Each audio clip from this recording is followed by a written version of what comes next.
চাপে অসুস্থ হওয়ার অভিযোগ। অসুস্থ বিএলও তনুশ্রী হালদার নাইয়া ভর্তি বারুইপুর হাসপাতালে।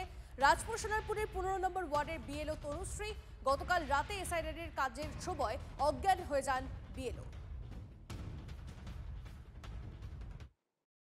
কাজ করছে সারাদিন থেকে, সকাল থেকে সেই কাজ করে, রাত বাড়িতে এসে আবার রাত জেগে কাজ করে। এই জন্য প্রচণ্ড প্রেশার নিতে পারছিল না। কদিন বলছিল আমি পারবো না, কারণ নিজের উপর থেকে চাপ দেওয়া যে কাজ কমপ্লিট করতে হবে। আর তো এইভাবে দিনের পর দিন চলছে। তা এমনিতে অসুস্থ, প্রেশার আপ ডাউন করে আছে, প্রচণ্ড প্রেশারে কি মানে কাজ করতে করতে ওখানে স্পেন্ড হয়ে।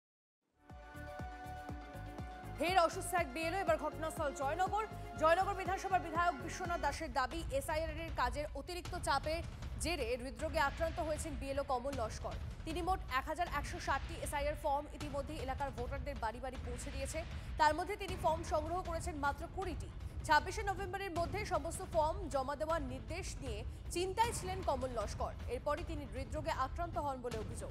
তড়িঘড়ি ভর্তি করা হয় নার্সিংহোমে। বিএলওকে দেখতে যান হাসপাতালে বিডিও ও স্থানীয় জনপ্রতিনিধিরা। গোটা ঘটনায় কমিশনের ঘাড়ি দায় চাপিয়েছেন জয়নগরের বিধায়ক বিশ্বনাথ দাস। আমার ফর্ম দেওয়া হয়েছিল 4 তারিখে, সেই ফর্ম পাই আমি 13 তারিখে। সেই 13 তারিখে কাজ ডিস্ট্রিবিউট করতে গিয়ে ফর্ম আমি সব দিয়ে দিয়েছি। এইবার আমার খোলার পালা এমন সময় চিন্তা টেনশনে হঠাৎ শরীর অসুস্থ হয়ে পড়ে।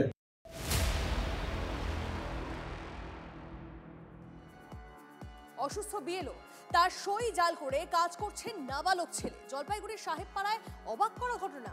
মা হাসপাতালে ভর্তি, তাই মায়ের কাজ করে দিচ্ছেন সাফাই দ্বাদশ শ্রেণীর পড়ুয়ার। তো আমি বললাম, তো তোমাকে কিভাবে জমা দিব, তুমি তো বিলোর না। তো বলতে আমাকে জমা দিতে হবে, আমার বাড়ি এসে জমা দিতে হবে। আর যদি আমাকে জমা না দাও তাহলে কোথায় কী করার আছে করে নাও, কমপ্লেন করার আছে কমপ্লেনও করে নাও। আচ্ছা, রিসিভ কপি কে দিচ্ছে তাহলে? রিসিভ করে ওনার ছেলে দিচ্ছে, বলতে আমি সই করে দেবো। তো ওনার কাছে জমা দিব, তার কি প্রমাণ কি থাকবে ভবিষ্যতে যদি কোনো প্রবলেম হয়ে যায়? তাতে কি আতঙ্কে রয়েছেন আপনারা? অবশ্যই। ভিডিও থেকে আসে, একবার ইনকোয়ারি করে যায় কি হইলো ব্যাপারটা। আচ্ছা আচ্ছা সঠিক মূল্যায়নটা যদি করে দেয় যে ও অসুস্থ বা ওর ছেলেই চলবে, আচ্ছা, তাহলে কাজটা কারেক্ট। আর যদি ওর ছেলে যদি আর না দিলে আবার বলে ভিডিও অফিসে যেতে হবে, ওখানে হ্যারাসমেন্ট পরে সমস্যাও তো হতে পারে। পরে যদি কোনো ভুলভাল হয় তো তার দায়িত্ব কে নেবে? আপনি কি বিএলও? না, আমার মা বিএলও। আপনার মা উনি এখন অসুস্থ আছেন, ওনার পরিবর্তে আমি ফর্মটা কালেক্ট করে অঞ্চলে দিচ্ছি। রিসিভ আমি ওনার সাইনটা দিচ্ছি, যেহেতু উনি অসুস্থ, উনি সাইনটা দিতে পারছে না। আচ্ছা, বয়স কত আপনার? আমার বয়স 17+। 17+। তো আপনাকে কে দায়িত্ব দিল তাহলে? আমাকে অঞ্চল থেকে বলছে কি, রাজ বলছে তুমি ফর্মটা কালেক্ট করে নাও, কালেক্ট করে আমাকে দিয়ে দাও, আমি সাবমিট করে দেবো।